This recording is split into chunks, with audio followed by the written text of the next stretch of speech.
आज बुधवार आहे आणि आज आपण विम्याबद्दल बोलणार आहोत. त्यासाठी आपल्यासोबत आहेत निलेश साठे सर. साठे सर, तुमचं खूप खूप स्वागत आहे. साठे सर भारतीय विमा क्षेत्रातल्या दिग्गज व्यक्तींपैकी एक आहेत. भारतीय जीवन विमा कॉर्पोरेशनमध्ये झोनल मॅनेजर आणि त्यानंतर LIC नमुरा म्युच्युअल फंडातील सर्वोच्च पदावरून साठे सर निवृत्त झालेत. 2015 ते 2019 या काळात IRDAIचे सदस्य म्हणून देखील त्यांनी काम बघितलेलं आहे. भारतातील विमा क्षेत्रातील सुधारणांचं गेल्या 4-1 दशकांचा भला मोठा पट उलगडताना साठे सरांनी अत्यंत महत्त्वाची भूमिका बजावली. साठे सरांनी आपल्या मनी टाईमसाठी वेळ काढला, त्याबद्दल पुन्हा एकदा आम्ही त्यांचे आभार मानतोय. आणि पहिल्या प्रश्नाकडे वळतो. सर, आज जर आपण बघितलं तर रिझर्व्ह बँकेनं पतधोरण जाहीर केलेलं आहे.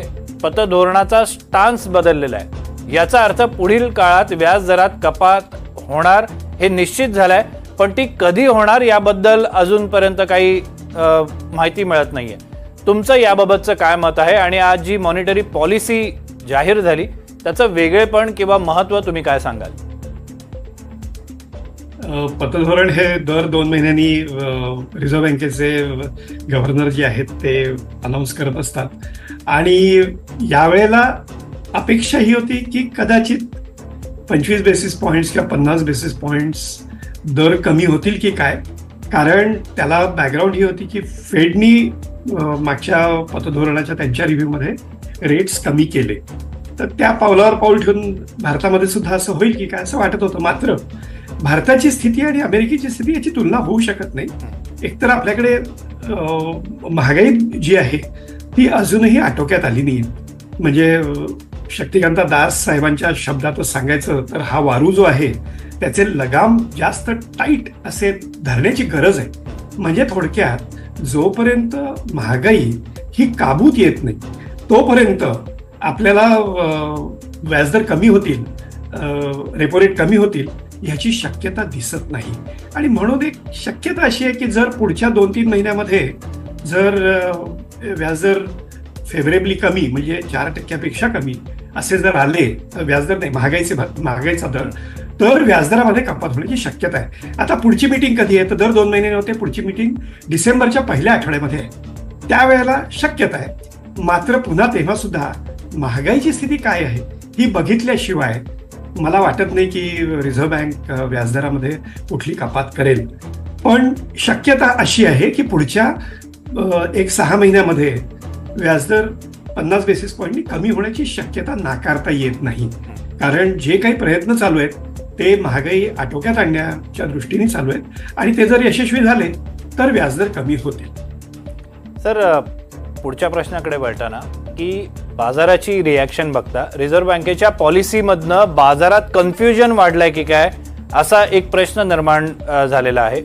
तुमचं याबाबत काय मत आहे आणि तुम्ही लॉंग टर्म आणि शॉर्ट टर्म अशी गुंतवणूक करणाऱ्या दोन्ही प्रकारच्या गुंतवणूकदारांना काय सल्ला द्याल?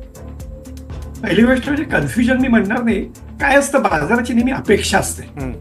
ती अपेक्षा यावेळेला कदाचित अशी असू शकेल की शक्तिकांता दास साहेब रेपो रेट जो आहे तो कमी करतील आणि पर्यायाने व्याजदर कमी झाले की कर्ज घेणारे जे असतात त्यांचे पण व्याजदर कमी होतात आणि मग एक चालना अशी याला मिळते इकॉनॉमीला.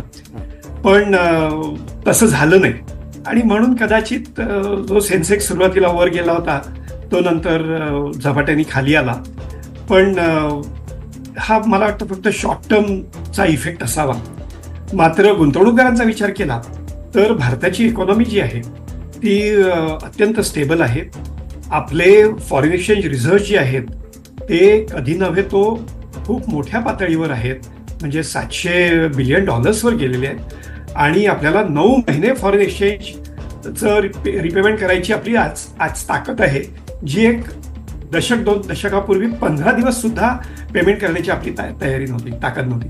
तर त्यामुळे ह्या सगळ्या पॉझिटिव्ह गोष्टी आहेत आणि मला असं वाटतं की दीर्घकालीन गुंतवणूकदार असो किंवा अल्पमुदतीसाठी गुंतवणूकदार असो, गुंतवणुकीला रिटर्न जे आहे ते निश्चितच चांगला परतावा देणारं राहणार आहे.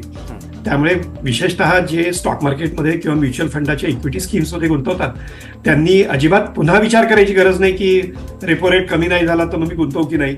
ऑन द कॉन्ट्री लॉंग टर्मच्या दृष्टीने सध्याची स्थिती जी भारताची आहे इकॉनॉमी ती खूपच चांगली आहे आणि लॉंग टर्मचा परतावा जो आहे तो नक्कीच चांगला येईल. किती येईल? साधारणपणे असं म्हटलं जातं की डेट इन्स्ट्रुमेंट जेवढा परतावा देतात त्याच्यापेक्षा 3 ते 4% जास्त परतावा हा इक्विटी मार्केटमधनं येत असतो. सर, विम्याच्या प्रश्नांसंदर्भात आपण पुढे जाणार आहोत. मात्र एक प्रश्न या ठिकाणी मला आवर्जून विचारावा असं वाटतोय. पुन्हा एकदा मॉनिटरी पॉलिसी संदर्भातलाच तो प्रश्न की NBFC संदर्भात आजच्या मॉनिटरी पॉलिसीमध्ये खूप एक भर असल्याचं आपल्याला बघायला मिळालं. थोडंसं RBI कॉशियस झालेलं आहे, साशंक झालं आहे आणि साशंक नजरेनं बघत आहे. नेमकी यामागची काय कारणं असू शकतात आणि सर्वसामान्य नागरिकांच्या किंवा लोकांच्या दृष्टीनं हे किती महत्त्वाचं आहे? काय झालं की गेल्या काही महिन्यांमध्ये असं दिसून आलं की विशेषतः नॉन बँकिंग फायनान्शियल इन्स्टिट्यूशन ज्या त्याला NBFC म्हणतो आपण, त्यांनी खूप मोठ्या प्रमाणावर कर्ज वाटप केलंय आणि त्यात विशेषतः सोनं तारण ठेवून जे कर्ज वाटप आहे त्याच्यामध्ये काही घोटाळे पण रिझर्व्ह बँकेच्या नजरेस आले आहेत आणि ह्या गोष्टी ज्या आहेत या रिझर्व्ह बँकेच्या नजरेतनं सुटल्या नाही आहेत. त्यामुळे रिझर्व्ह बँकेचं ह्या गोष्टींकडे खूप बारीक लक्ष आहे आणि त्यांनी सगळ्यांना कॉशन केलंय की तुम्ही बिना तारण काय होतं, मग बबल क्रिएट होतो आणि आपण बघितलंय 2008 साली अशा प्रकारचा बबल क्रिएट झाल्यानंतर तो फुटल्यावर काय स्थिती झाली. त्यामुळे मला असं वाटतंय की ह्या गोष्टीकडे लक्ष ठेवायची गरज आहे जी RBI करतंय आणि त्या दृष्टीने आज जी काही माननीय गव्हर्नर साहेबांनी वॉर्निंग दिली ती अगदी योग्य आहे आणि बिना तारण कर्ज देणाऱ्या ज्या संस्था आहेत किंवा बँका आहेत त्यांच्याकडे अत्यंत बारकाईने रिझर्व्ह बँकेचं लक्ष आहे हे त्यांनी ह्यात स्पष्ट केलंय, जे फार गरजेचं आहे. सर, आपण मूळ विषयाकडे आता वळतोय. विमा हा सगळ्यांसाठी महत्त्वाचा असतो असं आपण सातत्यानं ऐकत असतो, सांगितलं जातं. विमा घेतात मात्र त्यासोबत येणारा रायडर्स हा जो प्रकार असतो तो अनेकदा क्लिष्ट पद्धतीनं समजावून सांगितला जातो. त्यामागची काय गणितं असतात माहिती नाही, पण अनेकांना रायडर्स याच्याबाबत फार माहिती नसते. कारण विमा एजंट तो माथी मारतात आणि लोक तो घेतात. या रायडर्सचा नेमका काय फायदा होतो? श्रीरंग, खरं म्हणजे ना विम्याला जोडून म्हणजे विशेषतः आयुर्विम्याला जोडून येणारे रायडर्स जे आहेत ते फार कमी आहेत. एक 3-4च महत्वाचे रायडर्स आहेत आणि ते माथी मारतात म्हटलं ना तर एकूण विमा पॉलिसी ज्या विकल्या जातात त्याच्यात 5% सुद्धा विमा पॉलिसीज ह्या रायडर्स सकट विकल्या जात नाही. म्हणजे असं म्हणणं थोडंफार अतिरंजित आहे की रायडर्स हे माथी मारले जातात. रायडर्स माथी जर मारले असते त्याच्यापेक्षा निश्चित जास्त रायडर्सची विक्री झाली असते. पण एक गोष्ट नक्की आहे की रायडर म्हणजे काय हेच मुख्यतः विवेकांना माहिती नसतं. तर रायडर म्हणजे हा जोड फायदा असा असतो. म्हणजे विमा पॉलिसी चालू असताना त्याच्याबरोबर जो रायडर आहे त्याचा पण विमा हप्ता घेतला जातो आणि त्याचा जो फायदा असेल तो विमा पॉलिसीच्या फायद्याबरोबरच दिला जातो, असा साधा सोपा अर्थ. ह्याच्यात पहिला महत्वाचा रायडर असतो ऍक्सिडेंट बेनिफिट आणि डबल आणि disability benefit rider. Accident benefit rider असं सांगतो थोडक्यात की जर आपली 10 लाखाची पॉलिसी असेल आणि ऍक्सिडेंट बेनिफिट रायडर घेतला तर ऍक्सिडेंटनी म्हणजे अपघाताने जर मृत्यू झाला तर विमा कंपनी 10 लाख तर देईलच, पण अपघाताने मृत्यू झाल्यामुळे पुन्हा अजून 10 लाख रुपये कुटुंबियांना मिळतील, असा रायडर म्हणजे जोड फायदा. आणि जर अपघातामध्ये जर अपंगत्व आलं, 1 हात गमावला, 2 हात गमावले, डोळे गमावले, कर्णबधिरता आली, तर अशा अनेक गोष्टी त्याच्यामध्ये रायडर्समध्ये सम्मिलित केलेल्या असतात ज्या आपण डिसेबिलिटी रायडरमध्ये म्हणतो. तर तसं जर झालं तरी सुद्धा पूर्णतः अपंगत्व जर आलं म्हणजे तो इनकॅपॅसिटेट ज्याला म्हणतो, काहीच काम करू शकत नाही, तर it is as good as accidental death. म्हणून 10 लाखाचा जर विमा असेल आणि 10 लाखाचा रायडर घेतला असेल तर पूर्ण 10 लाख पूर्णतः अपंगत्व जर आलं तर मिळतं. मात्र जर पार्शियल डिसेबिलिटी आली तर मात्र प्रपोर्शनेटली कमी मिळतात. म्हणजे उदाहरणार्थ 1 कान 1 डोळा वगैरे गेला तर 50% म्हणजे 5 लाख रुपये मिळतात. काही रायडर्समध्ये ही पण सोय असते की पुढचे 10 वर्ष आम्ही दरवर्षी तुम्हाला 1% सम एश्युअर्डची देऊ. तर रायडर्स काय आहेत हे बघून आपल्याला घेता येतात. महत्वाचा अजून एक रायडर असतो तो म्हणजे क्रिटिकल इलनेस रायडर. बरोबर. क्रिटिकल इलनेस रायडर हा विमा पॉलिसीला जोडून घेता येतो आणि त्याच्यामध्ये जर आजार झाला महत्वाचा, क्रिटिकल हा शब्दच तसा आहे. म्हणजे नुसतं मला सर्दी पडशानी मी आजारी पडलो तर नाही, पण हृदयविकारांनी किंवा कॅन्सरनी किंवा किडनी फेल्युअर असे जे मेजर इलनेसेस आहेत तसा जर झाला तर तुमची आरोग्य विमा पॉलिसी असो की नसो, क्रिटिकल इलनेस रायडर जर पॉलिसीला जोडून घेतला असेल आणि जर हे सिद्ध झालं की तुम्हाला यापैकी महत्वाचा क्रिटिकल असा एखादा आजार झालेला आहे, तर या रायडरच्या अटींनुसार तुम्हाला त्याचा बेनिफिट मिळतो. कसा बेनिफिट असतो तो? समजा आता 10 लाखाच्या पॉलिसीला 10 लाखाचा क्रिटिकल इलनेस रायडर घेतला असेल तर त्या अटी ज्या आहेत त्याच्यात सामान्यतः अशी अट असते की हा आजार सिद्ध झाला म्हणजे डॉक्टरनी सर्टिफिकेट दिलं की हो याला कॅन्सर झालेला आहे, की ह्या बेसिसवर तो ऑपरेट करो न करो, हॉस्पिटलमध्ये ऍडमिट हो न हो, 10 लाख जर क्रिटिकल इलनेस रायडर असेल तर इमिजिएटली कुटुंबियांना 10 लाख दिले जातात. ह्याच्यामध्ये अजून काही ॲडिशनल बेनिफिट्स पण असतात की उदाहरणार्थ असं म्हटलं असतं की तुम्हाला ट्रीटमेंट जोपर्यंत चालू आहे तोपर्यंत आम्ही 10% अजून पैसे देऊ, किंवा त्याच्यामध्ये अनएम्प्लॉयमेंट अलाउन्स असा एक प्रकार त्याच्यामध्ये जोडलेला असतो की जर तुम्ही ऑफिसमध्ये जाऊ नाही शकलात 6 महिने या कारणास्तव तर 6 महिन्यापर्यंत आम्ही तुम्हाला पगाराच्या 50% रक्कम देऊ वगैरे वगैरे. पण महत्वाची गोष्ट ही आहे की आरोग्य विमा आणि क्रिटिकल इलनेस रायडर या दोन वेगळ्या गोष्टी आहेत. म्हणजे असं वाटता कामा नये की मी आरोग्य विमा घेतलाय तर मग क्रिटिकल इलनेस रायडरची गरज काय. आरोग्य विमा घेतला आहे तर ह्या रोगाच्या ट्रीटमेंटसाठी तुम्ही जेव्हा हॉस्पिटलमध्ये ऍडमिट व्हाल तेव्हा त्याचा खर्च जो आहे तो तुमच्या विमा पॉलिसी, जी आरोग्य विमा पॉलिसी घेतली असेल त्या लिमिटपर्यंत मिळतो.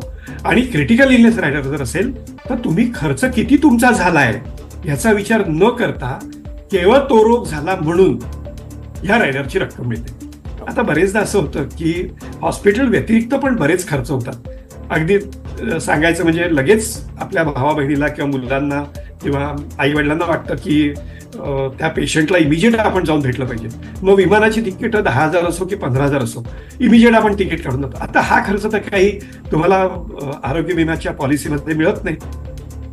तर असे सगळे जे खर्च आहेत किंवा ट्रान्सपोर्टेशनवर बराच खर्च होतो, तर हे सगळे निभवण्यासाठी आपल्याला क्रिटिकल इलनेस रायडरचा फायदा होतो. चौथा एक महत्वाचा रायडर आहे तो म्हणजे प्रीमियम वेवर बेनिफिट. म्हणजे विशेषतः लहान मुलांचा विमा जेव्हा असतो आणि त्यावेळेला जर पालकाचं निधन झालं जो प्रीमियम भरत असतो तर अशा वेळेला पॉलिसी पुढे कशी चालू ठेवायची हा फार मोठा प्रश्न असतो. तर त्यावेळेला हा रायडर जर घेतला असेल तर पुढचे प्रीमियमचे हप्ते भरणं माफ केले जातात आणि एक सम ॲश्युअर्ड इमिजिएटली दिली जाते आणि मग मॅच्युरिटीला पुन्हा सम ॲश्युअर्ड देण्याची पण सोय असते. असे हे महत्वाचे रायडर्स आहेत. सर, आम्ही तुमच्यासोबत अजून माहिती घेण्यासाठी जोडलेले आहोत, मात्र एका छोट्याशा ब्रेकसाठी थांबतोय. ब्रेक नंतर आपण सरांकडनं जाणून घेणार आहोत की जे रायडरचे प्रकार आता सरांनी सांगितले त्यासाठी अधिकचे पैसे द्यायला लागतात का, आणि पॉलिसी कोणती आणि कशी, कोणाकडून, केव्हा घ्यायची याबाबतचा गोंधळ कसा टाळायचा. तुम्ही पाहत राहा NDTV मराठी.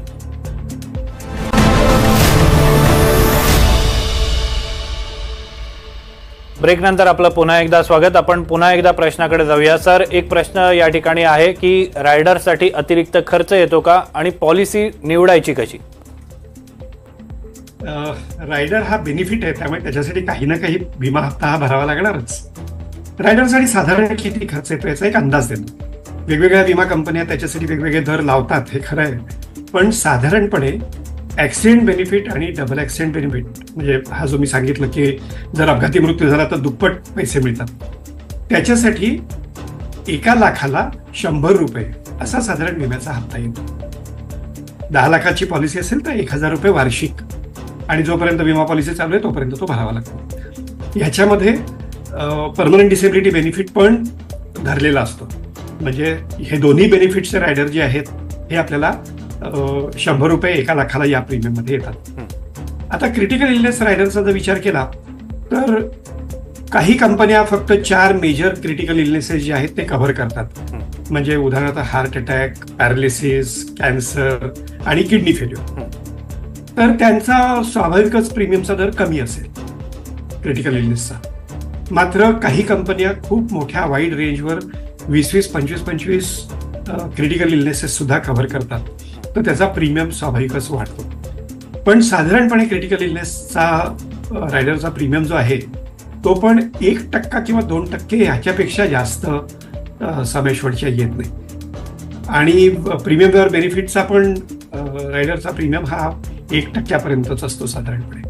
तर हा प्रीमियम बराच कमी असतो आणि तो समजा अगदी सांगितलं एजंटनी तर घ्यायला काहीच हरकत नाही. किंवा एवढ्या लहान रकमेनी प्रीमियम जर वाढत असेल तर हे बेनिफिट्स नाकारू नयेत असं माझं म्हणणं आहे. बरोबर सर, या ठिकाणी आपण थांबतोय कारण आपला वेळ जो आहे तो संपलेला आहे. मात्र महत्त्वाची गोष्ट आहे की विमा हा गरजेचा आहे.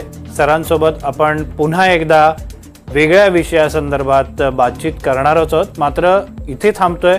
विम्याचा हा विषय खूप मोठा आहे, त्यातला रायडर हा प्रकार आपण समजून घेण्याचा प्रयत्न केला. नव्या विषयासोबत उद्या भेटणार आहोत. तुम्ही पाहत राहा NDTV मराठी.